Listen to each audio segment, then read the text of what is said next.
Welcome to part 2 of my Dehancer video. So last time I showed a little bit about why I kind of got downhearted about shooting film anymore, but how Dehancer software has totally transformed my outlook on photography and my workflow for making vintage looking film-like photos.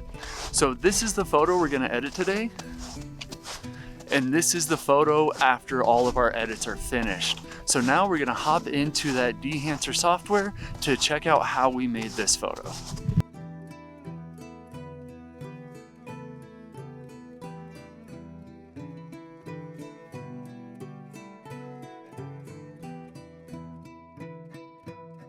So this here is the edit, and we can check out the original raw file. And you can notice there is just it's a nice image, but it's really clean. Like there's no noise, it's nice and sharp, and it just has that digital feel to it. So this next image is my edited one. You can see I added a bit of grain, and it looks a lot like a realistic film photo. And see this halation where the brightest parts of her jacket are met up against the whitest parts in the background, and also here on this fence post.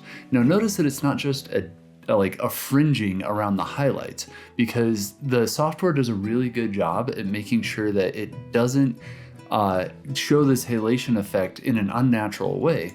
So if it did show it unnaturally, this entire fence post here would have that red glow. And that's the issue you run into with a lot of editing like on Lightroom or Photoshop. But this software does such a great job that where it's darkest, there's more of this effect, but where it's a little bit lighter and there's less contrast, there's less of this effect. So that is one of the beautiful parts that makes this look a lot more authentic. So let's jump into the Dehancer software, and we'll see the edits that I made to make that transformation. So this software works really nicely, and it feels a lot like processing through Lightroom. If you're used to using Lightroom or any of the Adobe Camera Raw processing software, the transition is super easy. So on this left side, we have presets and different film stock emulations, just like working in the develop module on Lightroom. And on the right side, we have all of our adjustment sliders. Again, much like Lightroom. And here we can show either the histogram, or we can close off the histogram by clicking right up here. I like working with it on so you can see exactly what's going on with the different colors and making sure you're not crushing any of the highlights or shadows.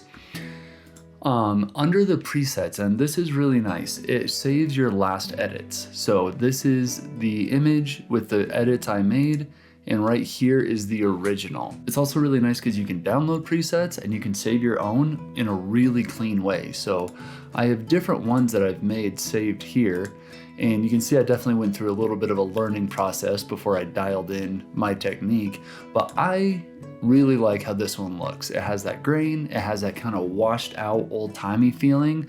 And if you told me this was shot in the 70s, before knowing that this software existed, I would believe you. So as you can see right here under my last edits, I went with the Kodak Supra 100 preset. I just liked the tones that it gave me, and you can see all the film stocks on this left side. Now this is nicely broken up because you can choose on this drop down menu all films, your favorites, but then you can break it into color negative, motion picture, color positive, black and white, instant, exotic, and cross. So for these I wanted to do a color negative, and the Kodak Supra 100 just looked like the best for what I wanted to use.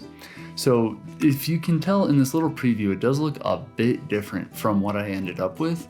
That's because this just gives you a starting point when you choose your film profile. And then on this right side, you can really dial in exactly what you want. So for this, I left my exposure neutral. I liked the way it looked. I increased my temperature because it went from this blue look, and I wanted to make it really feel like it was a warm afternoon, so I increased that a bit. I lowered the tint a little bit to get it more into the greens and the magentas.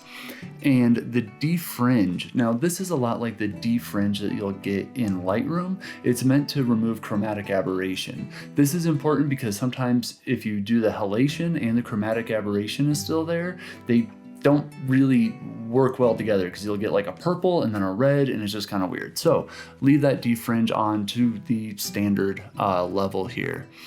The film developer, this is a nice area where you can really adjust the contrast and the brightness of the image. So I have this contrast boost down. I wanted to make the image feel like really retro and older, so I dropped that contrast, and then I also adjusted the gamma correction. This is a powerful tool too, and you can see by sliding this the effects that it makes. So I dropped that down just a little bit. Didn't touch the color boost or the color separation. Now this film compression, this is a really easy one, and you can tell what it does when I turn it off. One of the benefits of shooting film, it has a really nice roll off in the highlights where they're starting to clip. It is really gradual before it actually clips. Now in this, without that film compression on, if you notice in the snow and in the sky, it looks like that's almost clipping, but you turn it on and it nicely brings it back to a more neutral tone, and it helps to define the edge of that mountain. And then here you can also adjust the white point however you want. So if you go too far to the right, it'll kind of look unnatural, like you're bringing back too much. You go all the way to the left, it'll crush your highlight. So I just increase that just a little bit.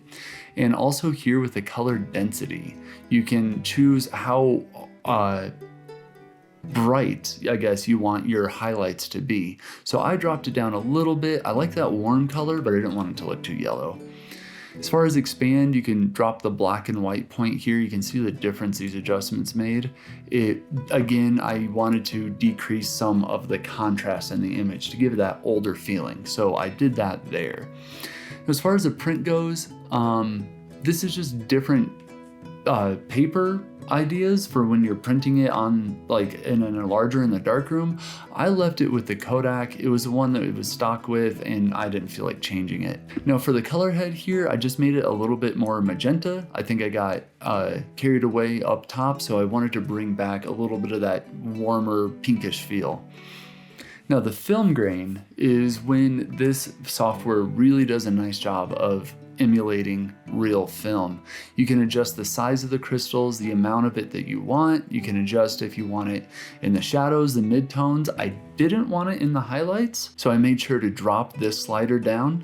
But other than that, I did like how it was in the shadows and the mids. And you can see by clicking this on and off that it does a really nice job at adding that grain, especially up here like on the mountain. I love how that turned out. And this is where I really love this software, is for these three processes here. So the halation, this is, and we can zoom in 1:1, this red glowing effect right here. And if I turn it off, you can see that just disappears. Now let's go back to full size. And that still looks like a nice filmy photo, but it doesn't have that signature look of halation. Now, I love how this halation section works, because you can turn on this mask mode and see how it's just giving us these red outlines. So you can use this to do most of your editing and then turn the mask mode on and off to get back to really seeing what it was. Now the local diffusion, this slider right here, will be around those points of high contrast. So where the light is coming in, refracting in there, it will really show up strong right there. And you can see that represented on the screen here. But this global diffusion is another quality of film where the light's bouncing around all over within the film emulsion, and it's giving a kind of general reddish glow. So I left that on a little bit as well, and you can see when I turn it up what it does, and when I turn it down what it does. I don't want it up too high, because if we turn off our mask mode, you can see it's just making everything a little bit red, but I bring it down and it's still giving a nice little cast of red, but without it looking too distorted. But you can adjust this to be exactly how you want it to be. The impact slider here is really nice. You could kind of think of it as an opacity slider if you're used to working in layers in Photoshop. It just adjusts how much of this effect you want. I liked it right at 75. Now this bloom, again, I'm going to turn it off. and turn it back on. This gives that just kind of glow that you can get from the highlights, and I really want to use this where I have like street lights or something like that where you actually have a light source, because I bet that glow will be really pretty. But for here, I'm just letting it glow off of the fence post and off of the snow here. Again, it has this mask mode, and you can see where it's really in effect. It's mostly at the high contrast points. But this works a lot like the sliders for the halation, especially the impact is that opacity slider. One really important slider in here is this save lights, because if you reduce the save lights, you can see how it's just blowing out all of the highlights. This is definitely an unnatural feeling. It's giving like a unnatural halo at every point of contrast. So if we turn back up our save lights, it makes it feel a lot more natural. And then here is a vignette tool. I chose not to use it, even though I could. I chose to leave it off, but this one works really nice. You can change the feathering of it, and you can change the aspect ratio to make it whatever shape you want, but I'm not gonna use any of it, so we'll turn that off. So this is how I've decided to process some of my photos. It's not for every image, but when you want to, for whatever creative reason, make your images feel like it has that classic nostalgic feeling that you can get from film, this software is the best tool that I have ever seen to do that, because I feel like the engineers have worked so hard to make it realistic and not just make it a simple filter or preset, but you really have control over exactly how you want your images to look. So how cool was that? I really love how that photo came out. If this is your first time watching one of my videos, first of all, thank you. Please give me that thumbs up and hit subscribe. I come out with a lot of videos all about photography. Most of it's astrophotography, some Olympus and wildlife stuff, but this Dehancer software is definitely going to be a theme that I'm going to continue. I want to get an actual 35mm roll of film and shoot it side by side with my full frame camera, and I'm probably going to pick up an old EF lens that I can adapt to my R5 and to my film camera to see how good those film emulations, those kind of presets actually are. If you want to pick up that software, go to dehancer.com and use that code CLALEX for 10% off. If you want to check out my Amazon store, there's links down below for all of the different gear I use. And as always, if you are looking at moveshootmove.com, use the code ALEX at checkout for anything you buy through there. And the last thing I'm going to try to sell you guys are these shirts. I'm making them to fund my 14ers projects, and I have a ton more videos about that. If you'd like to pick up this Cosmic Colorado shirt, links down below, and I would really appreciate it. All right, thank you guys so much for watching, and I'll catch you next time.